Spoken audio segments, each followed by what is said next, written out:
बिस्मिल्लाहिर्रहमानिर्रहीम। अस्सलामुअलैकुम दोस्तों, एक रात एक लड़की अपने खावंद के साथ चारपाई पर लेटी हुई थी कि आधी रात अचानक वो आराम के साथ मोबाइल हाथ में लिए बाहर कमरे से निकल आई।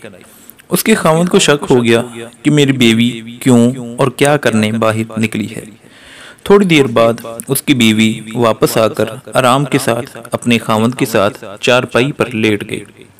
दूसरी रात उसके खावंद ने अपना सिम कार्ड निकाल कर उसके मोबाइल में डाल दिया और बीवी का सिम कार्ड अपने मोबाइल में डाल दिया। जब आधी रात हो गई तो उसकी बीवी ने फिर से आराम के साथ मोबाइल उठाया और कमरे से बाहर निकल गई।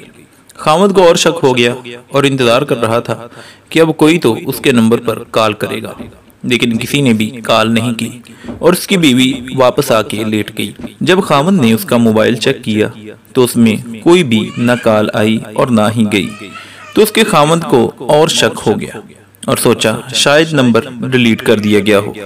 तीसरी रात फिर वैसा ही हुआ। लड़की कमरे से बाहर निकली। 5 मिनट बाद उसका खावंद भी छुप छुप के उसके पीछे गया और वहां एक साइड में जाके बैठ गया और देखने के लिए कि उसकी बीवी आखिर क्या करती है। तो जब देखा उसकी बीवी ने वुदू किया और घर के एक किनारे में जाए नमाज बिछाया था और मोबाइल की लाइट को ऑन किया और नमाज में मशगूल हो गई। जब सलाम फिरा तो दुआ की, या अल्लाह, अगर मेरी उम्र मेरे खावंद की उम्र से ज्यादा है तो मेरी आधी उम्र मेरे खावंद को दे दे।